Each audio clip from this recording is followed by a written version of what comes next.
welcome to the next edition of Reclaiming My Mind. I'm your host, Jessica Vaughn, and we are continuing on with the Get to Know Your Candidate series, where we are talking to local candidates. So when you go on election day, you know those names on the ballot. You've already heard their stories. You know what their platform is. So today I am excited to have another school board candidate on. But before we jump into that, since we are talking about school board, I just want to do a little disclaimer. This is Jessica Vaughn. I am doing this podcast completely on my own. This is not a representation. I actually sit on the Hillsborough County School Board, but this does not reflect my tenure on the board or me, the school board as a whole. It's just me as an individual. But today I have on here Daniela Simic, who is running in, it's District 2, right? District 2, yeah. Daniela Simic.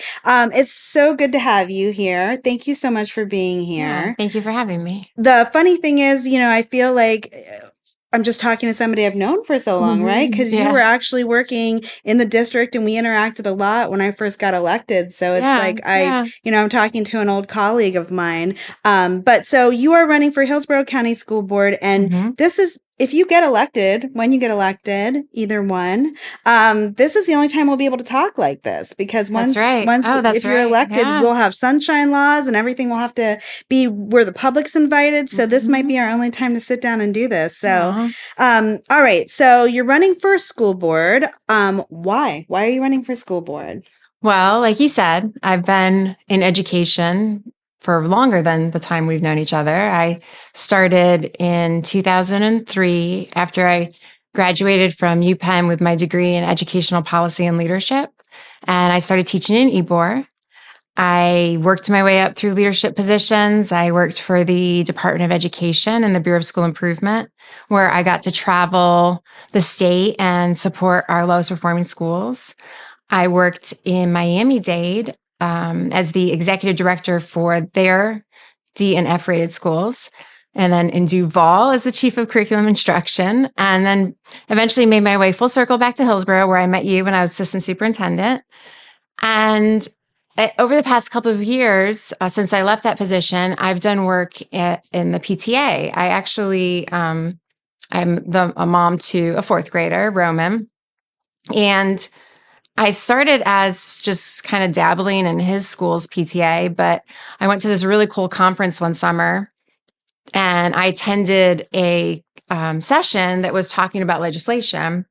And it was like, this is what I've been missing. It was just so interesting to me. So I started getting more and more involved in PTA. And then I became the legislative chair under Amy Marie Granger Welch, who's amazing. And then I was voted in on the board of the district's PTA as the vice president of advocacy. So that's work I've been doing for the past 3 years. And I've had the opportunity to just get to learn a lot more about legislation, learn and be able to teach our local PTAs about it, and travel to Tallahassee and bring kids up there. Yeah, so in January, I was up in Tallahassee for PTA statewide event. And it was at that time when I heard that there would be a vacancy on the school board in my area. And it was just perfect timing. I was surrounded by people that I was really motivated by, talking about stuff that I really love. And I decided to file for school board. It's so wild to me that somebody who had such a front row seat to kind of the most challenging time for school board members. I mean, that year that I met you post COVID and all the culture wars, I mean, you've literally had a front row seat. You know what you're getting into. And then the fact that you've seen it firsthand at its worst, and you still want to do this. It was at its worst. I think I'm hoping that was its worst. I don't know. It really, it lighted a fire in me. I've always been an advocate for our kids, right? Like I've always worked in our lower performing schools, our Title I schools. That's really been my passion. But then, of course, when I'm at the district level and I oversee all schools, I get more involved with what are we doing? What are we taking away from our kids? This is this is an equity issue. And yeah, those years, 2020 was a tough year with COVID, really tough. 2021, when all the new legislation started piling down on top of us. Yeah. I mean, I could keep going. 2022, everything with the books, 2023, Books still don't say going gay on. bill. I mean, there was just one thing after another. But yeah, none of it turned me off. It made me feel like I wanted to fight harder. So one thing I can say that we are lucky, that I feel lucky in Hillsborough County Public Schools, is I feel like everyone on the board is passionate about education. And there's some other school boards, we go through the statewide conference where I think people are passionate, but not necessarily about education. So, I mean, you got to see that if you're passionate about education, the Hillsborough County School Board is a place to be. So I guess that does make sense when you talk about it. Well, let's also learn a little bit about you. So that's your background and what makes you want to run for school board. Yeah. I'm sure people also want to know about you. You mentioned your son. So tell me a little bit about you and what you want people to know about you. Yeah, sure. So my background, I grew up in a small town in upstate New York. My mom started her own small business. She worked really hard to do that. And my dad immigrated to this country in his 30s and just for better opportunities. And I was really taught as first generation on that side of my family, and my mom too. She herself is first generation. So just a lot of values about hard work, right? Like if you work hard enough, anything is possible. And I mean, I think as I've gotten older, I've learned that that's not necessarily always the case, right? There are some situations where I was clearly given an advantage because I had two very caring and supportive parents. And I've seen through my career now that that's not always the case. Kids don't always have that advantage in life. But still, nevertheless, that kind of attitude, along with the idea that success isn't measured through how much money you make, it's measured by how much of a difference you make. And that is what led me into education. So I really can't remember a time where I didn't want to be in education. I think my parents at one point were scared, kind of thinking, "Oh, great, she's going to be really poor," but I didn't care. I'm so glad I chose this path because it's incredibly fulfilling. Like I said, I went to school for education. I got my master's in educational policy and leadership, and then I came to Florida, and I've just worked all over the state. My son is 10 years old, and I did have an incredibly traumatic event happen when I was pregnant with him. My husband was killed in an accident. So I've raised him by myself, but he's pretty awesome. And he gives me a reason to keep fighting beyond the fact that I've always adored all children. Now I have another reason. Yeah. I think that I always try to talk about how incredibly challenging it is just to run for office, right? Like people who listen to this and, no, I don't think people really understand. I always try to, kind of point out how vulnerable and accessible you have to make yourself. And then, as a woman, it's even more challenging. As a mother, it's even harder because, people have expectations for a mother to stay home and do the maternal things. And you don't have the luxury of that when you're on the campaign. But I have such a strong partner. I can't imagine doing all of this as a single parent, going to the events, making it happen, working a full-time job. Like, how are you doing this? I am falling asleep while I'm talking right now. I'm so tired. I bet. I'm lucky that he's a really cool kid. So he comes with me to my events, and so far he tells me he likes it.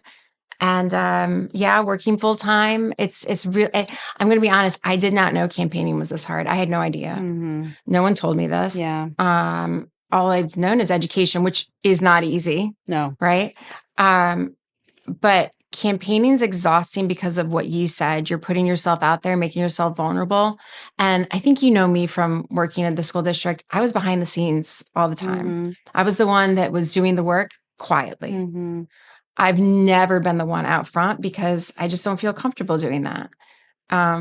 But clearly I feel passionate enough to say, okay, I'm going to get uncomfortable. I'm going to go out there. I'm going to talk to people. I'm going to have to be vulnerable. I'm going to have to tell them stories about myself because it's worth it. It's worth it to get in a position where I can make a difference.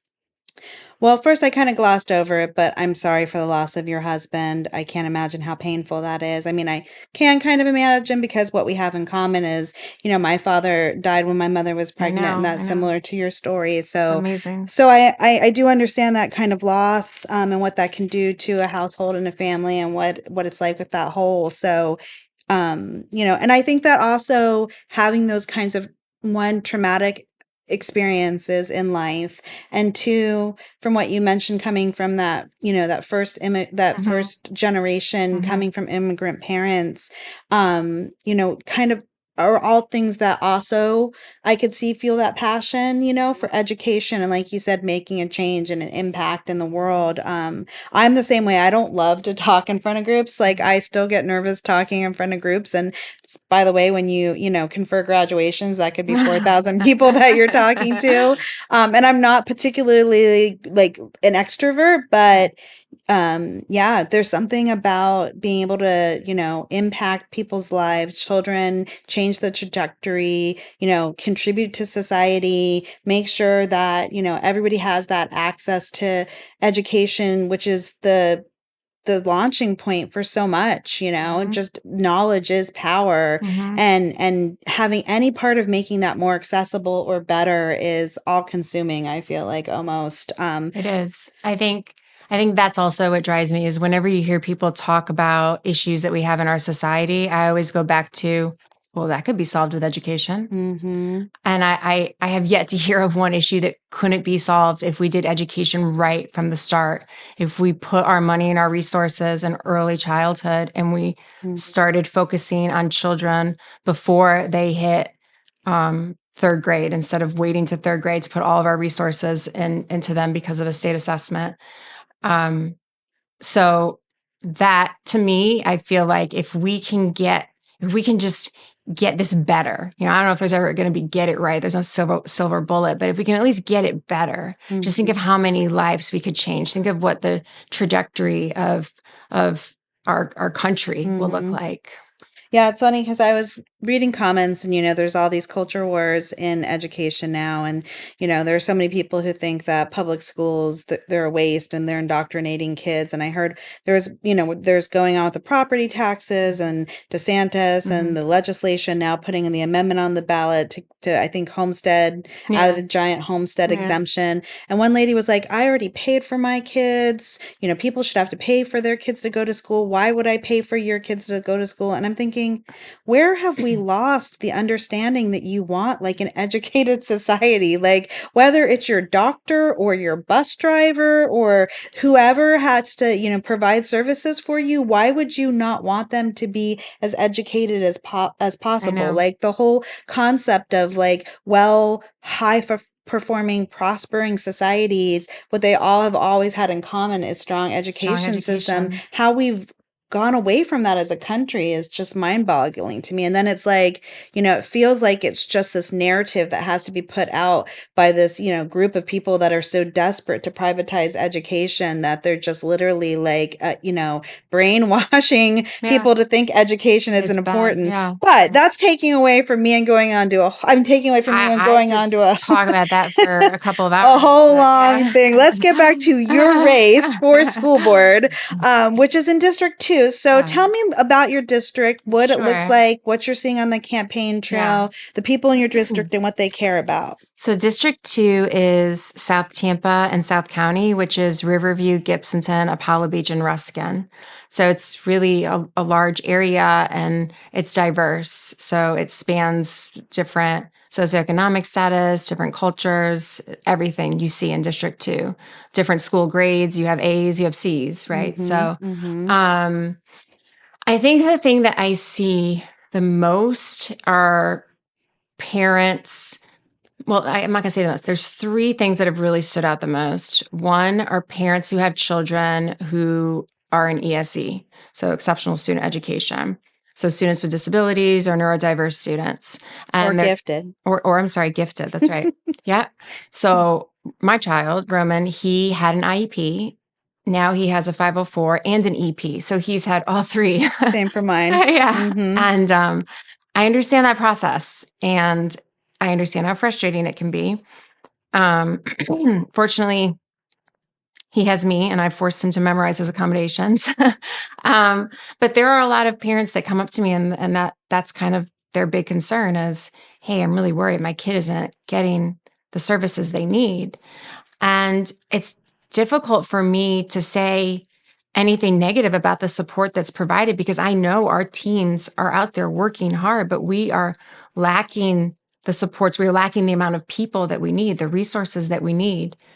And if you look at coming from the state level, we're not seeing any sort of increase in supports when it comes to our ESC. I mean, in fact, it's really hard to retain. I keep saying ESC, but that's exceptional student education. That's what we call it in Florida. Yeah. And those are the teachers that are really trained in knowing what those skills are on how to teach kids that learn differently, right? And they're special. Like we really need to hold on to those teachers. I always say those are the teachers that could really teach anybody. Honestly, the way they teach kids, all kids can learn that way. It's hard to retain them, and so that's definitely a concern that families are sharing is I'm not getting the needs for my kids.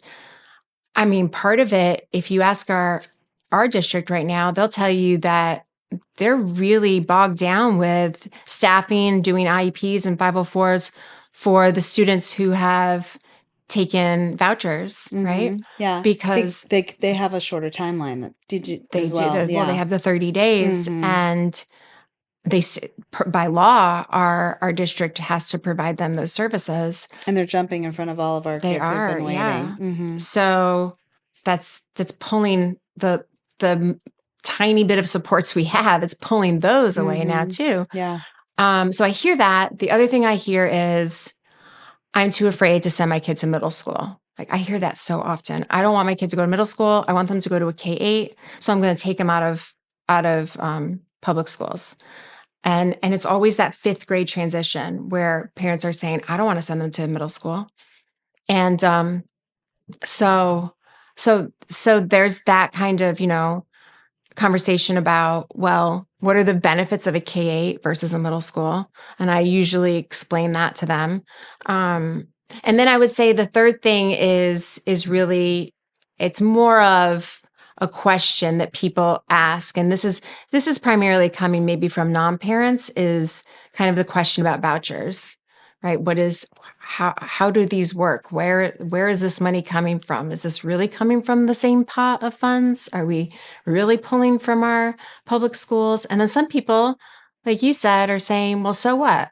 If my kid isn't going to that public school, then the public school doesn't need that money. And it's not as easy as that, because you know as well as I do, when let's just say that a small portion of the kids that are taking vouchers are coming from public schools, because we know the majority of them have never been in public schools, right?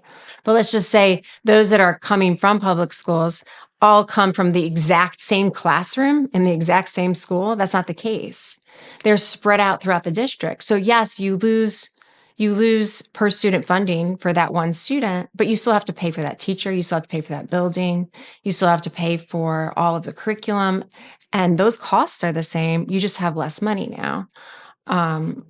So it's really a lot of, it's kind of fun because I get to educate people.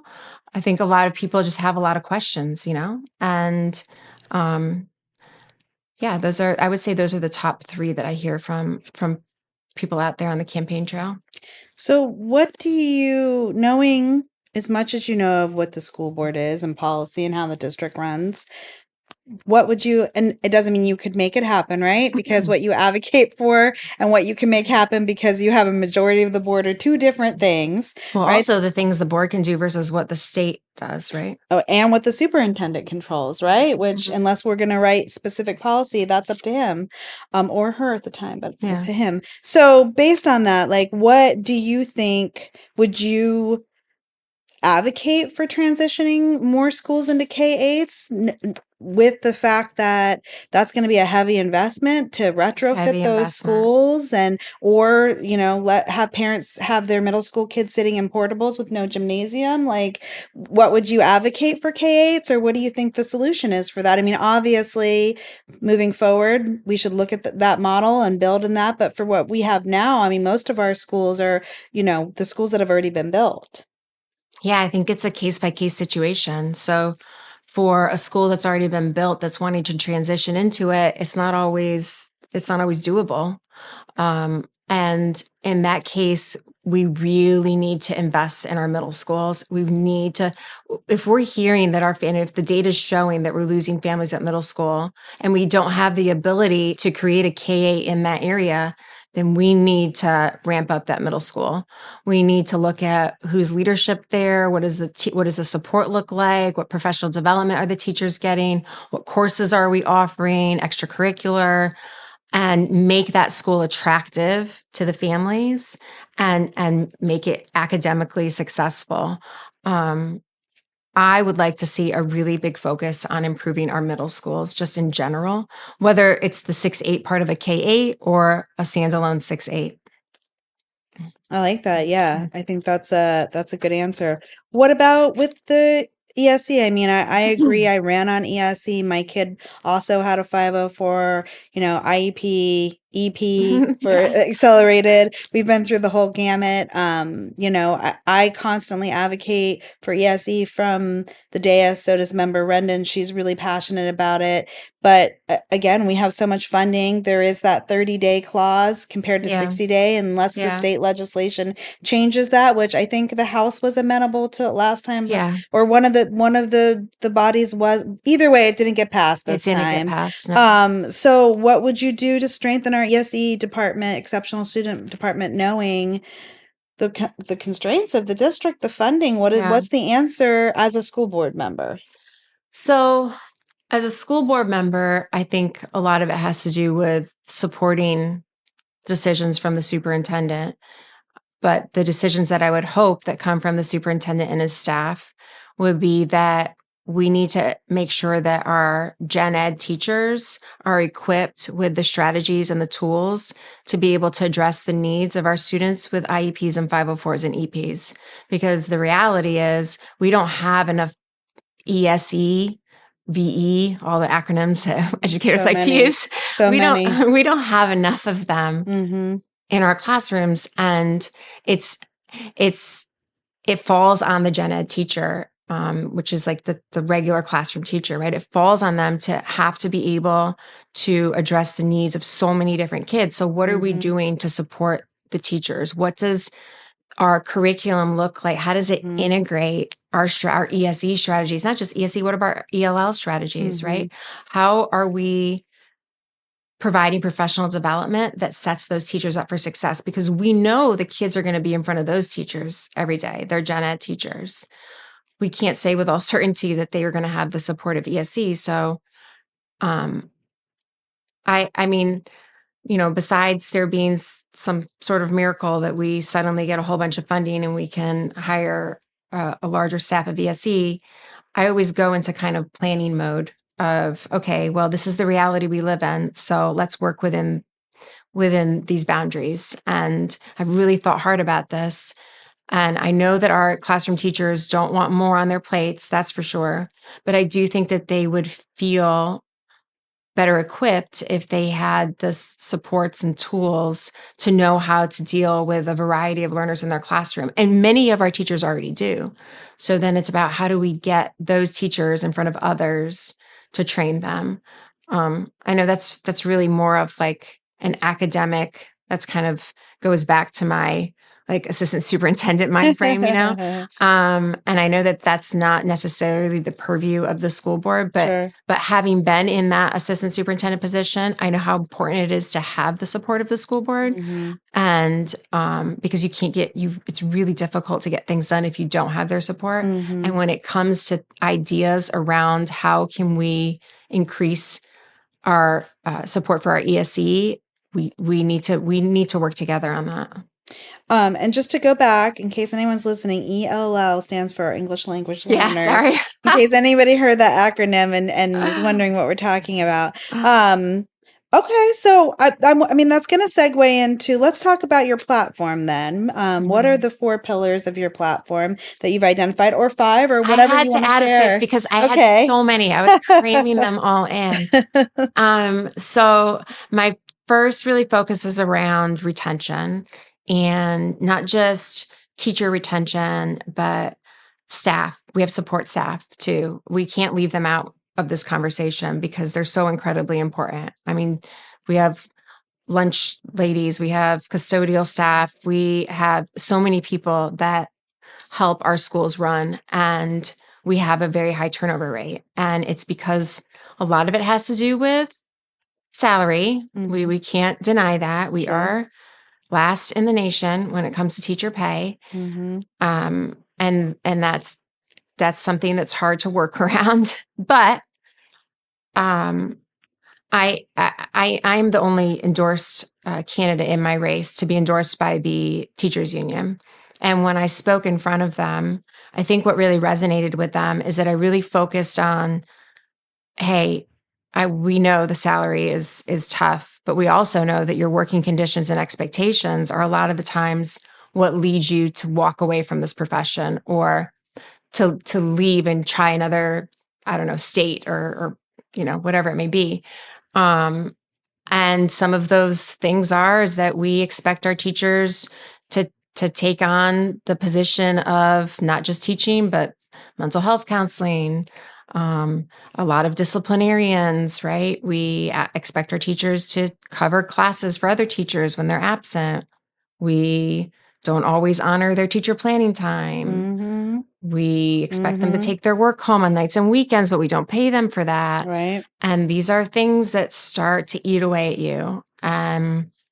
You just think, you know what? I actually will take less money if I don't have to deal with this. Right. And so, speaking with the union, they shared their really kind of their asks, and majority of their asks are around just teacher expectations and working conditions. So that is definitely a priority for me. And I keep saying teacher, but I also want to make sure that that I mean all educators, support staff as well. I had to start just using educators to try to be all encompassing, but Yeah, it is all yes, or our encompassing. employees, sure. I think it's important that we don't leave that out, because we have 23,000 employees, 13,000 of them are teachers. There's another 10,000 there, right? And they're making our school system run. For sure. A lot of them, their heart and souls. That's right. And then I always talk about academics for all kids, because not all kids we don't have cookie cutter kids. We have kids that might want to go into career right after school. They might want to go into military. Then we have kids who want to go to college. So what are we doing to set all of them up for success for whatever they choose to do beyond high school graduation? And I think that we've been doing a great job with our career tech programs. We need to continue to expand those and making sure that they align to our local workforce needs. I know we do a lot of work with workforce development partners, an organization that's partnered with us to make sure that we integrate lessons into our high school curriculum so that all kids have a chance to learn about what local careers are out there. And I think that's a great step in the right direction. Maybe starting that a little younger in middle school, so our kids get that idea right before graduation, And then in the other side of it, our advanced academics. We want to make sure that all of our kids have access to IB, AP, ACE, and that's not always easy. I say IB, probably AP and ACE and dual enrollment are going to be more realistic when we talk about all students having access. Yeah, because with ACE diploma, you get bright futures. That's right. And every kid should be able to have access to that. It shouldn't depend on what their zip code is. And so, yeah, that's when I talk about academics for all kids. I really mean whatever path you end up choosing. Then my third pillar would be school safety. I hate that that's my third pillar. I wish it wasn't. I wish we didn't have to worry about that. Yeah. But we do. It's the reality of the world we live in, and it feels like it gets worse. I don't know. Maybe it's because I'm a mom now. It feels like it's worse than it was 10 years ago. But we need to make sure that we have, and I believe our district has really strong emergency preparedness plans and security protocols in place. But we can't let our guard down. We can't say, oh, because it's good now, we can stop. We have to constantly make sure that it's good. But safe schools doesn't just mean physical safety. It means mental health too, and the emotional safety of our children, and making sure that they feel emotionally safe enough and supported so that they can learn. Because without that, they're not having those basic needs met. They're not going to learn. You better watch out. That could be DEI. I didn't say that. I said mental health. Mental health, Jessica. I mean, talking about holistic children and comfortable and, feeling safe in a learning environment. Why would that be important? Sorry. And also, I would like to say I ran on school safety, and yes, there's mental health. There's making sure that no one's coming into schools and hurting our kids. But I think also, there's the quality of drinking water, right? And making sure they're safe. Temple Terrace is having a major issue with their drinking water. We have 3 to 4 schools that could fall within that. And then there's are the materials safe? I'm told we don't have any toxic paint, but some of our schools are really old. So I think you have to think about no, you're right. Safety, health in general. Yeah, holistically. So I didn't mean to cut you off. Sorry. Third pillar. That was safety. My third safety. Yeah, but it does. It's really important that when we think safety, we go beyond physical safety. Because it really is about putting those early intervention systems in place to identify kids who are struggling before it escalates into something that becomes too late. Yeah. My fourth is fiscal responsibility. I don't have to tell you this because I'm sure you've heard this nonstop. We are the 7th largest district in the country. We have 233,000 students. Maybe that might be less now. 218. Depends on if you count charter schools or not. Right. Who are our students? Right. And we, this past year, $4.4 billion budget. So we have a big responsibility to make sure that our taxpayer funds are being used and being accountable for them, especially when we are seeing a lot of public funding being redirected away from our public schools into the voucher program that does not have the same accountabilities, that does not have the same oversight or testing expectations. Something that my son Roman really stood out to him when we were in Tallahassee was we went to a session where the FEA president Andrew Spar was talking, and he held up a big, huge stack of papers, and he said, "This is how many rules public schools have to follow." Oh, right. And then he held up this tiny little stack. I think it was 16 pages, and he goes, "And this is what schools with vouchers have to follow." Unless it's homeschool, and then there's nothing. Right. There's no page. And that stood out to my 10-year-old's mind so much that he even brought it up to a House rep when we were in her office. So, so even to a child, you can see how unfair that is, because it's taxpayer money. It's taxpayer money, just different rules. Yep. And then, we're talking about the budget that was passed by the House and the Senate earlier this week, yet to be signed by the governor. Our per student funding in Hillsborough would be around $9,000 average next year. I think we got a $30 increase. We got space student allocation was increased by $85. Does not come close to covering inflation. But you know what? Beggars can't be choosers. We're happy we got some money there. I mean, you have to say that because you're on the campaign trail. But yes, happy we got some money. But also along with the budget is an amendment that it will be, if signed, will be on our ballot in November. That is the property tax bill. Yep. And that could, there is language in it. They added language right before they agreed on it that says that schools will be held harmless. But it is much more complicated than that because, as you know, schools use a lot of wraparound services. There are services that provide mental health support before school, after school, school resource officers, family community centers. All of these things that our schools depend on could be just dramatically cut. And then what happens? Then we have to find a way to fill those gaps, which means we lose funding, right? Yeah, I mean, everyone who's really understood it says it's not a tax relief, it's a tax shift. I mean, we're already being forced in education arenas and other transportation where the state underfunds to levy our own taxes without a state income tax to make up for this money. It's just going to be a tax shift where local municipalities are going to have their own tax. So it's not really tax relief, it's a tax shift. Yeah. And I think that's really important that we educate people about that as much as possible, because especially the way the bill is written, it's in a very positive frame. It's framed very positively. Like this will, I forget the exact wording, but it makes you think like, wow, this is going to save me so much money.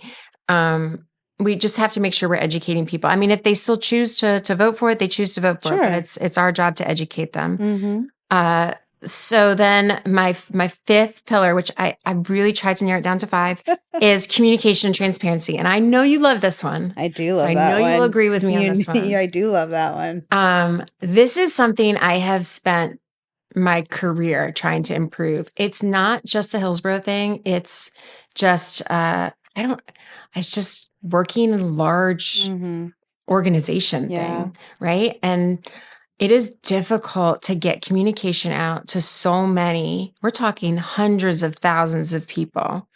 And people are inundated with messages all the time. Like they don't even listen or look anymore when a new message comes through because they have so much on their plates. Right. So it's how are we messaging out to the community? And it's not just about how are we messaging about like, these are decisions we made. It's how are we messaging to them before those decisions are made so that they're not feeling like they're hearing about this after the fact. Right. And I know from experience that we do that. I know that we reach out and we message, but it's not a one and done. It's got to be it's a nonstop job. Yep. Communication is nonstop. You never get to rest from it.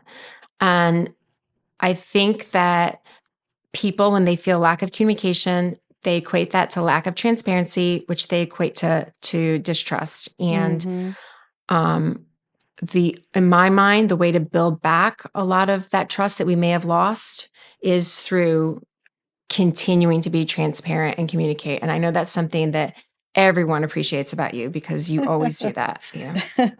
Thank you. I try. Yeah, because a lot of time it's not like you're ripping back the veil because there's something to hide. It's just everyone makes assumption that people know that or they understand how it works. So when you just tell people like what the tiers are and who makes the decisions and so they can understand and advocate, it can be collaborative. Being transparent isn't like, ooh, I'm going to, show the stuff we're hiding. It's just so that people understand, what's going on and they can make the best decisions and advocate. Well, I love that. Those are some really strong pillars.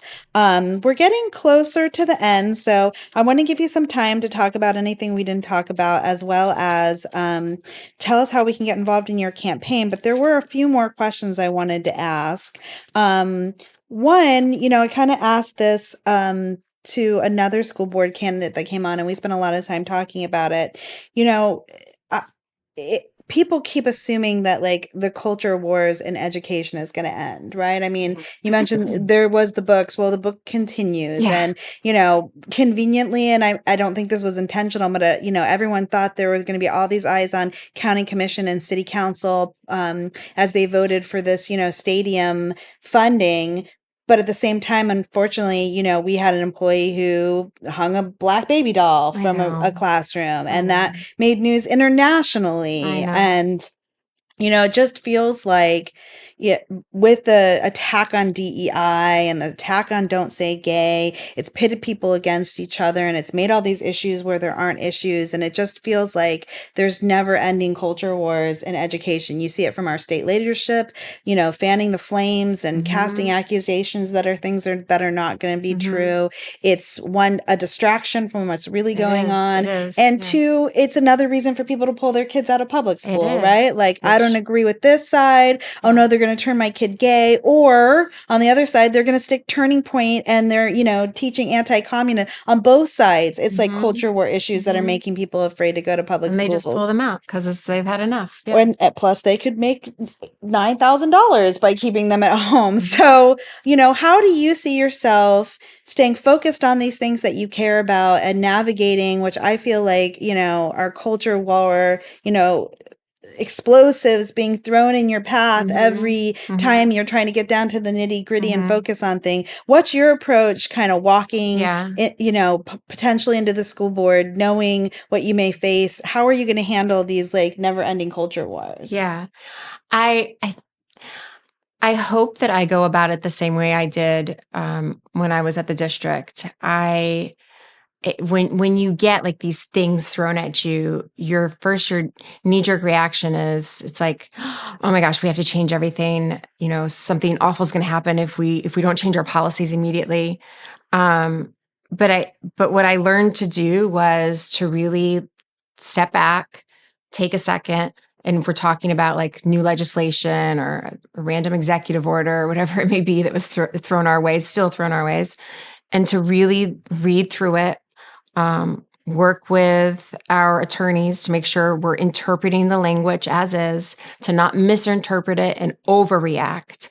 Because I think a lot of times when you overreact and you overcorrect, it becomes kind of like it's what people thought they were being told to do instead of what they really had to do. And so you have this like overreaction. I went to an Equality Florida event, and that was something in one of the sessions I was at where they were specifically talking about this kind of overcorrection that people are doing because it's fear. Mm-hmm. You hear like, oh my gosh, I need to take all my books off my shelves now Mm-hmm. Right. because we have to put them on a public facing website with the names and the titles and all of this. Mm-hmm. So I just have to remove all my books. But Right. if you look at like let's stop, guys. Let's take a deep breath. Let's look at this and see what can we really do here and not overcorrect. Because the thing is once you do that massive overcorrection, Mm-hmm. it's hard to unring that bell.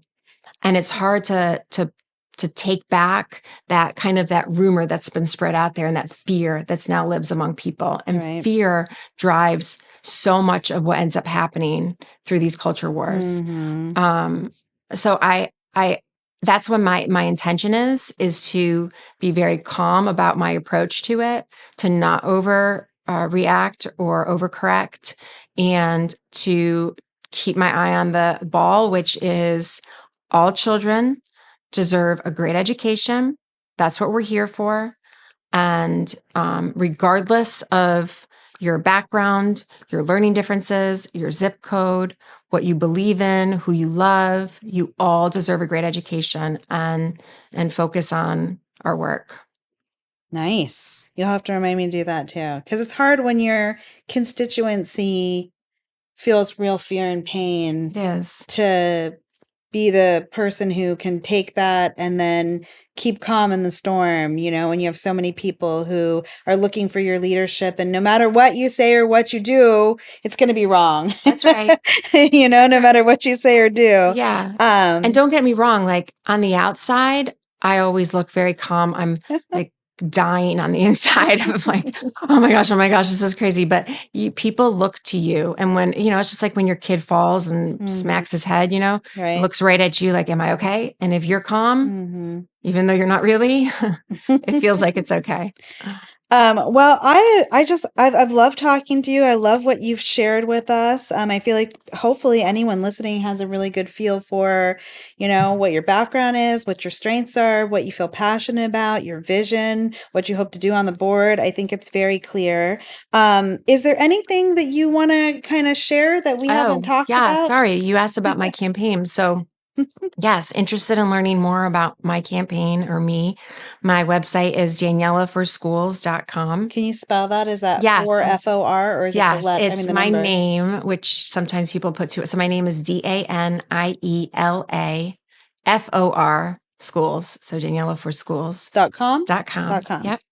And you can go on there and you can sign up to volunteer or donate, which would be much appreciated. Which would you prefer if I had to choose? Well, right now in this part of the campaign, I would prefer donate. Okay. So if you can afford to, please donate. If you can't, volunteer. Yeah, of course. I'm not going to take it. And if you can't do anything, please vote. Make sure you're registered to vote. I'm going to post some stuff on my social media to make sure people, and I'm sure Jessica, you will too, to make sure people know about registering, making sure that if you have a mail-in ballot that you've re-registered again, what the early voting looks like, reminding everyone that there is a very important primary on August 18th. The school board election is nonpartisan, so school board can be determined on August 18th. So I know a lot of times we wait until general, but this primary is very important. And if you are an independent, whereas you won't be able to vote for anything else that's a partisan race because we're a closed primary state, so you won't be able to participate, you will be able to vote for school boards. So it will be a primary. You can show up and vote for things, potentially up to 2 seats, because there's a countywide race and a couple district specific. So and judges too. So make sure if you're an independent, your voice is heard because you're excluded in so many other parts of the primary. Come and show your support. And if you sign up for vote by mail, even if you don't want to vote by mail, you get a sample ballot. You know when the election is. It comes. You can easily take it to vote in person and exchange it and still vote in person. I sign up to vote by mail just so I get all of the information. It comes to me in the mail. Exactly. Yeah. So sign up to vote by mail. It's super easy on the supervisor of election. Our Craig Latimer is our supervisor of elections. So do you think that it's going to go on past the primary, or do you think the race is going to be won in the primary? I mean, most of the time when you have more than 2 candidates, it goes on to a general because it's difficult to get more than 50% when you have 3 candidates. Yeah. Would I like for it to be over on August 18th? Yes. Heck yeah. It's so much nicer than having to go on the general. I went to the general on my first and one in the primary on my second, and it was so much nicer. All right. Well, again, I feel like, is there anything other than how people can help your campaign that you want to add that we didn't talk about? No, I think this has been an awesome conversation. Thank you so much for having me. I've always enjoyed talking to you, so this kind of just feels like a regular conversation. Aw, thank you. Well, you can be my co-host next sometime. No, I appreciate it so much. Thank you. I always feel so grateful when candidates, because we kind of live out here in North Hillsborough. It's quite a drive for some candidates. Come and make themselves available. If you love what you've heard, Daniela, when you go on August 18th and you see the little bubble and you're like, who should I vote for school board? Make sure you vote for Daniela. If you've loved what you've heard today, make sure you go to her campaign and donate. Make sure you sign up to be a volunteer. Being a volunteer for campaigns is so much fun.